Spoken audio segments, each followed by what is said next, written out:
So last video में हमने बात की थी इलेक्ट्रिक फील्ड लाइंस की और इस वीडियो में हम बात करने वाले हैं उससे रिलेटेड कुछ प्रैक्टिस क्वेश्चंस की। So hi all, this is Nirvan Pawar and today in this video I am going to talk about some practice questions related to electric field lines. तो जानेंगे इस वीडियो में 3 ऐसे इंटरेस्टिंग सवालों के बारे में जो कि बेस्ड है इलेक्ट्रिक फील्ड लाइंस पे और सीधे सीधे बड़ी आसानी से सॉल्व हो सकते हैं using all the properties that we have studied in last video. So watch the video till end you will know it all.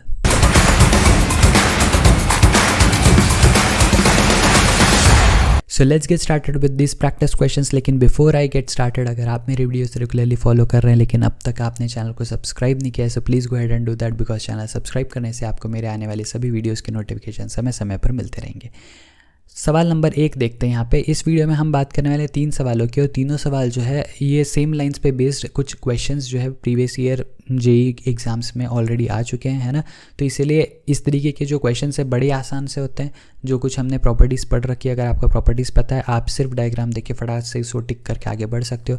तो इस तरीके के क्वेश्चंस आपके एग्जाम पर्सपेक्टिव से बहुत ज़्यादा इंपॉर्टेंट होते हैं क्योंकि ये काफ़ी बढ़िया स्कोरिंग क्वेश्चंस हो सकते हैं आप लोगों के लिए, सही है क्या।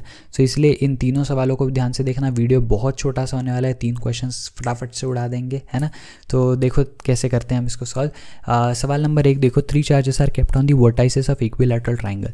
तो बेसिकली मेरे पास एक इक्विलैटरल ट्राइंगल है जिसके वर्टाइसेस पे मैंने 3 चार्जेस रख रखे हैं।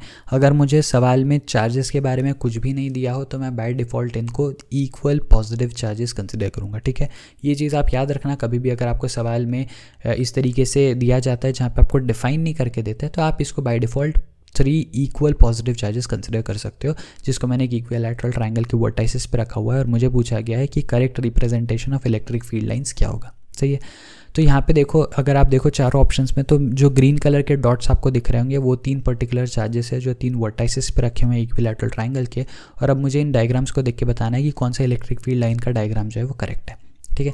अब यहाँ पे एक बहुत ही आसान सी चीज़ जो आप देख के बता सकते हो डायरेक्टली कि बी ऑप्शन नहीं हो सकता और सी ऑप्शन नहीं हो सकता क्योंकि इनमें देखो लूप बन रहे हैं, है ना। इनमें इलेक्ट्रिक फील्ड लाइंस के लूप बन रहे हैं, जबकि हमने लास्ट वीडियो में ऑलरेडी ये डिस्कस किया है कि इलेक्ट्रिक फील्ड लाइंस कभी भी क्लोज लूप नहीं बनाती, वो हमेशा पॉजिटिव चार्ज से निकलेगी और नेगेटिव चार्ज पे जाके एंड होगी, करेक्ट है। तो बी और सी ऑप्शंस तो डायरेक्टली कट गए। वहीं पर अगर आप ए ऑप्शन को देखो तो यहाँ पर भी तीनों चार्जेस के थ्रू पासिंग एक कंप्लीट सर्कुलर लूप बन रहा है जो अगेन मेरा आंसर नहीं हो सकता। तो ए ऑप्शन भी कट हो जाएगा और मेरा आंसर हो जाएगा डी। डी बहुत ज़्यादा सेंस भी बनाता है क्योंकि अगर आप देखो तीनों पॉजिटिव इक्वल चार्जेस हैं अगर, तो यहाँ से जो इलेक्ट्रिक फील्ड लाइंस निकलेगी वो एक दूसरे को कभी इंटरसेक्ट भी नहीं करेगी और निकल के एक दूसरे के जैसे पास में आएगी वैसी वो रिपेल भी होती चली जाएगी, सही है क्या। तो D option looks the best one and the right one of course. So इस सवाल का आंसर हो जाएगा डी, सही है क्या। तो बहुत आसान सा सवाल, अगर आपको प्रॉपर्टीज़ पता है तो आप डायरेक्टली ऑप्शन से एलिमिनेट करके भी आंसर फाइंड आउट कर सकते हो या डायरेक्टली इस ऑप्शन को देख के भी टिक कर सकते हो, करेक्ट है। आगे बढ़ते हैं सवाल नंबर 2 की तरफ। यहाँ पर देखो, यहाँ पर मुझे बोला है look at the following representation of electric field lines and choose the correct option. अब मुझे यहाँ पे जो 4 ऑप्शंस गिवन है उनमें से करेक्ट ऑप्शन चूज करना है और यहाँ पे एक डायग्राम दे रखा है। अब इस डायग्राम को ध्यान से देखो तो यहाँ पे Q1 और Q2 2 चार्जेस है जिनके बारे में, इनके नेचर के बारे में मुझे कोई इन्फॉर्मेशन नहीं गिवन है, लेकिन इसके लिए इलेक्ट्रिक फील्ड लाइंस बना के दे रखी है which is an indirect hint of ये 2 चार्जेस कौन से नेचर के होंगे। डेफिनेटली Q1 चार्ज से इलेक्ट्रिक फील्ड लाइंस निकल रही है तो Q1 जो है वो पॉजिटिव चार्ज होगा, है ना। तो Q1 is nothing but a positive charge और Q2 में जाके सारी इलेक्ट्रिक फील्ड लाइंस टर्मिनेट हो रही है तो आई कैन से कि Q2 जो है वो एक नेगेटिव चार्ज होगा, करेक्ट है। तो यहाँ तक तो मैंने डायग्राम देख के समझ लिया। ऑप्शंस को ध्यान से देखेंगे, ए और बी ऑप्शन में मुझे पूछा है कि मैग्नीट्यूड किसका बड़ा होगा, Q1 का Q2 से बड़ा है या Q2 का Q1 से बड़ा है। अब यहाँ पे देख के ही आपको समझ में आ जाएगा जो हमने एक और प्रॉपर्टी पढ़ रखी है कि इलेक्ट्रिक फील्ड लाइंस की जो डेंसिटी है that will be directly proportional to the magnitude of the charge, correct है क्या। तो जितना बड़ा चार्ज उतनी ज़्यादा इलेक्ट्रिक फील्ड लाइंस। अब यहाँ पे देखो Q2 पर कितनी इलेक्ट्रिक फील्ड लाइंस आके टर्मिनेट हो रही है, 1 2 3 4 5 6 है ना। तो यहाँ पे 6 लाइंस जो है 6 इलेक्ट्रिक फील्ड लाइंस आके टर्मिनेट हो रही है और Q1 से कितनी इलेक्ट्रिक फील्ड लाइंस निकल रही है, 1 2 3 4 5 6 7 8 9 10। तो यहाँ पे 10 इलेक्ट्रिक फील्ड लाइंस Q1 से निकल रही है। सो डेफिनेटली Q1 के पास ज़्यादा इलेक्ट्रिक फील्ड लाइंस है एज़ कम्पेयर टू Q2। तो आई कैन क्लियरली से कि Q1 जो है वो मैग्नीट्यूड में बड़ा है एज़ कम्पेयर टू Q2।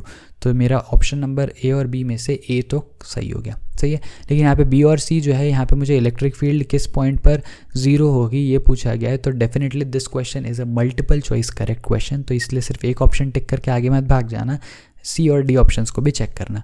यहाँ पे मुझे बोल रखा है कि इलेक्ट्रिक फील्ड जीरो हो सकते हैं to the left of Q1 या to the right of Q2। अब डेफिनेटली एक बात तो बहुत क्लियर है जो हम ऑलरेडी पिछले वीडियोस में बहुत बार डिस्कस कर चुके हैं कि जब कभी आपके पास दो चार्जेस सेम नेचर के होते हैं तो उनके बीच में जो ज़ीरो इलेक्ट्रिक फील्ड वाला पॉइंट आता है वो कहीं ना कहीं उनके सेंटर में आएगा, और जब कभी दोनों अनइक्वल नेचर के होंगे तो जो मेरा पॉइंट ऑफ इक्विलिब्रियम या point of zero electric field है वो कहीं ना कहीं इन दोनों चार्जेस के बाहर आएगा, है ना। अब यहाँ पे देखो Q1 पॉजिटिव है, Q2 नेगेटिव है, तो डेफिनेटली जो मेरा इलेक्ट्रिक फील्ड जीरो वाला पॉइंट है वो कहीं ना कहीं इन दो चार्जेस के बाहर लाई करेगा। And that is exactly what I see in option number C and D कि electric field zero towards left of Q1 होगी या to the right of Q2 होगी, ये मुझे बताना है। अब मुझे ये तो पता है कि to the left of Q1 भी हो सकते हैं, to the right of Q2 भी हो सकते हैं, लेकिन इफ़ यू रिमेंबर हमने एक चीज़ डिस्कस की थी जब हमने इक्विलिब्रियम ऑफ चार्जेस की डिस्कशन की थी तब भी, और जब हमने इलेक्ट्रिक फील्ड की डिस्कशन की थी उस टाइम भी हमने ये चीज़ डिस्कस की थी। अगर नहीं देखें प्रीवियस वीडियोस तो आई वुड हाईली रिकमेंड कि पहले आप जाके इलेक्ट्रिक चार्जेस एंड फील्ड की पूरी प्लेलिस्ट को वीडियो नंबर 1 से सीक्वेंशियली सारा देखते चले जाओ, सो दैट आप इस तरीके से कहीं पर भी जहाँ पे मैं पुराने वीडियोस को रेफ़र करूँ वहाँ पर आप अटको नहीं, सही है। तो यहाँ पे ध्यान से देखना, मैंने ऐसे केसेस के लिए आपको बताया था कि जब कभी हमको पता है कि दो चार्जेस के बीच में इलेक्ट्रिक फील्ड ज़ीरो या इक्विलिब्रियम वाला पॉइंट इनके बाहर कहीं लाई करेगा, it is closer to the smaller charge, है ना, it is closer to the smaller charge.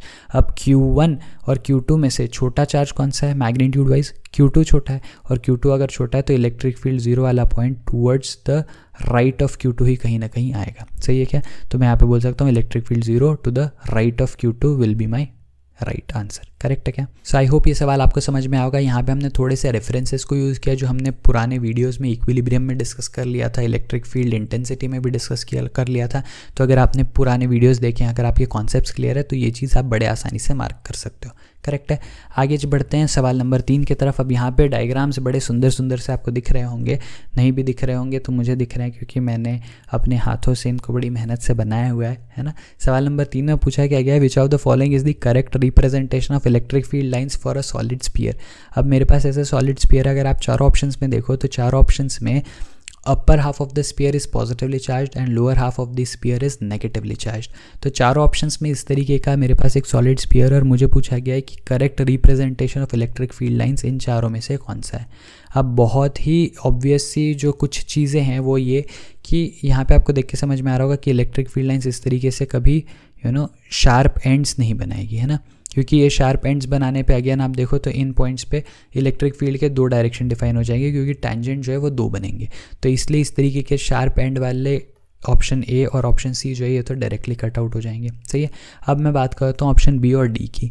अब बी ऑप्शन में देखो यहाँ पे जो मेरी इलेक्ट्रिक फील्ड लाइन्स शो की गई है ये radially outward and radially inward show की गई है। However that should not be the case, है ना। क्यों नहीं होना चाहिए? क्योंकि पॉजिटिव पार्ट से जो इलेक्ट्रिक फील्ड लाइन निकली उनके पास जस्ट नीचे नेगेटिव चार्ज है तो वहीं पे जाके टर्मिनेट करना चाहेगी। इंस्टेड वो इन्फाइनाइटली दूर कहीं रेडियली आउटवर्ड डायरेक्शन में कोई दूसरे नेगेटिव चार्जेस को ढूंढने नहीं जाएगी, है ना। तो ये चीज़ बड़ी क्लियर है कि जब कभी कोई भी पॉजिटिव चार्ज से इलेक्ट्रिक फील्ड लाइन निकलेगी तो वो अपने आसपास के किसी न किसी नेगेटिव चार्ज पे जाके टर्मिनेट होने का ट्राई करेगी, है ना, वही प्रेफरेबल रहेगा। तो इस तरीके से जो मेरा ये स्पीयर है यहाँ पे जो जिसका अपर हाफ पूरा पॉजिटिवली चार्ज है और लोअर हाफ पूरा नेगेटिवली चार्ज है, तो जो भी इलेक्ट्रिक फील्ड लाइंस मेरे अपर हाफ से निकलेगी वो तुरंत नीचे जाके नेगेटिव हाफ में टर्मिनेट होने का ट्राई करेगी, ना कि वो इनफाइनाइट डिस्टेंस पे रेडियली आउटवर्ड जाके कोई दूसरे नेगेटिव चार्जेस को ढूंढेगी, है ना। तो बी ऑप्शन भी मेरा कैंसिल आउट हो जाएगा और डी ऑप्शन जो है ये मेरा करेक्ट हो जाएगा। यहाँ पे आप देख सकते हो कि पॉजिटिव वाला जो हाफ है वहाँ से इलेक्ट्रिक फील्ड लाइंस निकली, नेगेटिव हाफ में जाके चली गई, ना कोई क्लोज्ड लूप बन रहा है, सारे पॉजिटिव चार्जेस से इलेक्ट्रिक फील्ड लाइंस निकल रही है, नेगेटिव पे खत्म हो रही है, ना कहीं इंटरसेक्शन हो रहा है इलेक्ट्रिक फील्ड लाइंस का, सही है। तो ये सारी की सारी प्रॉपर्टीज़ को फॉलो करिए and that's how option D comes out to be my final answer. So I hope इस वीडियो में डिस्कस किए गए तीनों सवाल आपको समझ में आए होंगे। इन सभी सवालों पे बेस्ड या इन्हीं लाइंस पे सवाल ऑलरेडी आपके एग्जाम्स में, कॉम्पिटिटिव एग्जाम्स में इन द प्रीवियस ईयर्स आ चुके हैं, है ना। तो इसलिए इस तरीके से इलेक्ट्रिक फील्ड लाइंस की प्रॉपर्टीज़ को बिल्कुल भी मिस आउट मत करना। सारी की सारी चीज़ें जो हमने पढ़ रखी है वो सारी की सारी इंपॉर्टेंट है, जैसा कि हमने इन 3 क्वेश्चंस में भी अप्लाई किया, सही है। सो आई होप आज के वीडियो में डिस्कस की गई सारी चीज़ें आपको समझ में आई होगी। अगर कहीं पर भी कोई भी क्वेश्चन या क्वेरी हो सो प्लीज़ मुझे कमेंट सेक्शन में लिख के बताना। I will try my best to provide the solution for the same. साथ ही साथ अगर कोई भी पॉजिटिव या नेगेटिव फीडबैक है तो वो भी मुझे प्रोवाइड करना। I'll be more than happy to read it out and improvise over same in my coming videos. इसके अलावा अगर वीडियो आपको यहाँ तक पसंद आया, अगर आपने वीडियो पूरा देखा तो एक बार लाइक ज़रूर करके चले जाना, चैनल को सब्सक्राइब कर लेना और अपने सभी फ्रेंड्स के साथ इस वीडियो को शेयर कर देना सो दैट उन लोगों की भी फिजिक्स में हेल्प हो सके। I will see you again in the next video. Till then be happy, be safe, take care, bye bye.